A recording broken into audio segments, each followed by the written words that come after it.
Shalom Bapak Ibu Saudara-saudara, Selasa 26 Mei 2020, bacaan kronologis terambil dari 1 Tawarik 26 hingga 29, serta Mazmur 127. Devosi dalam eksposisi mengambil Mazmur 127, natsnya dari ayat yang pertama A dikatakan, jikalau bukan Tuhan yang membangun rumah, sia-sialah usaha orang yang membangunnya. Dalam kehidupan orang berkata yang penting usaha dulu.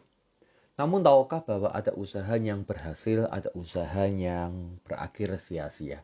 Ada usaha yang memuaskan, ada usaha yang berakhir mengecewakan. Perikop ini menjelaskan ada 4 usaha yang dikerjakan oleh manusia dan semuanya berakhir dengan mengecewakan jika tanpa Tuhan.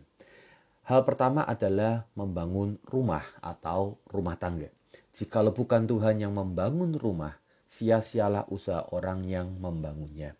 Membangun berarti mengembangkan sesuatu yang dari kecil menjadi besar.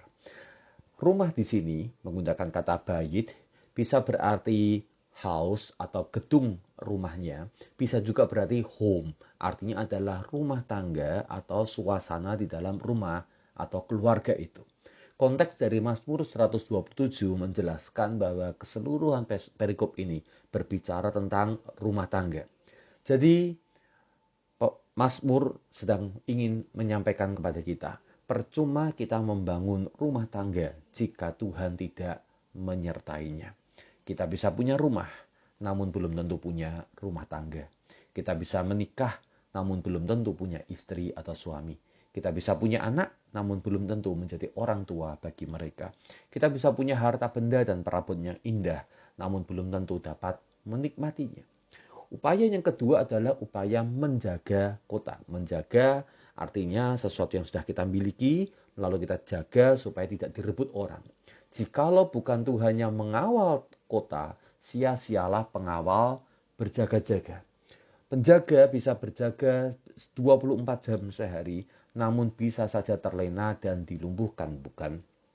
Gerbang kota bisa besar dan kokoh, belum tentu tak bisa ditembus. Gembok bisa memberi rasa aman tambahan buat penghuninya, namun pencuri bisa merusak dan membobolnya. Pintu besi bisa kokoh berdiri, namun keamanan juga tak dapat dijamin. Maka dikatakan berjaga-jaga atas apa yang kita miliki sia-sia jika Tuhan tidak menyertainya. Hal yang ketiga adalah dalam hal mencari nafkah. Sia-sialah kamu bangun pagi-pagi dan duduk-duduk sampai jauh malam dan makan roti yang diperoleh dengan susah payah, sebab ia memberikannya kepada yang dicintainya pada waktu tidur.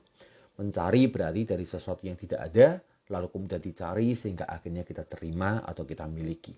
Percuma kata firman Tuhan kita mencari roti dengan susah payah. Karena bahkan orang yang tidur pun bisa diberikan oleh Tuhan roti karena ia dikasihi oleh Tuhan. Ini sebuah ironi yang diketengahkan di dalam perikop ini. Ada orang yang susah payah kerja dari subuh hingga jauh malam. Hasilnya tak dapat dinikmati. Sementara orang yang dikasihi Tuhan berbaring pun mendapatkan berkat. Tentu ini sebuah makna figuratif. Artinya bukan kita harus tidur-tidur lalu dapat uang, tapi artinya kita mendapatkan uang rezeki dengan tidak berlelah-lelah sebagaimana mereka. Dan usaha yang keempat adalah di dalam mengarahkan anak. Mengarahkan berarti sesuatu yang masih di sana, masih impian, masih harapan. Dan kita sedang berlari menuju pada impian atau harapan itu. Dikatakan sesungguhnya anak-anak lelaki adalah milik pusaka daripada Tuhan dan buah kandungan adalah suatu upah. Saudara, ayat ini sedang mengatakan bahwa anak itu adalah kepercayaan dari Tuhan, adalah upah. Karena yang utama dalam rumah tangga adalah suami istrinya. Jika punya anak itu anugerah tambahan sekaligus tanggung jawab tambahan. Dan kita diminta untuk mempertanggungjawabkan milik pusaka Tuhan ini. Yang telah kita terima untuk menjadi bagian kehidupan kita dengan mengarahkannya sebaik mungkin. Seperti anak-anak panah di tangan pahlawan, ayat yang keempat. Demikianlah anak-anak pada masa muda. Ayat ini berbicara bahwa seorang orang tua haruslah bisa mengarahkan anak-anaknya selagi mereka masih muda. Mengapa anak-anak digambarkan sebagai anak panah di tangan pahlawan? Bukan misalnya pedang di tangan pahlawan. Bapak Ibu Saudara, pedang itu harus digenggam terus-menerus. Namun anak panah satu kali memang harus dilepaskan. Ada orang tuanya membesarkan anak-anaknya seperti memegang pedang. Anak itu dipegang terus, gak boleh keluar rumah, dijaga dan dilindungi terus. Anak ini menjadi anak mama, anak papa, tidak bisa mandiri.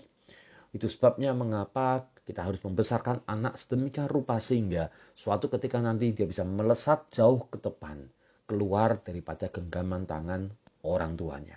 Artinya berarti bahwa kalau Anda memiliki anak, milik pusakanya daripada Tuhan, maka sementara Anda pegang anak panah itu, bisa Anda runcingkan mata panahnya, Anda bisa luruskan batangnya, Anda bisa membidik dengan serius, Anda bisa tarik tali busurnya dengan kuat-kuat.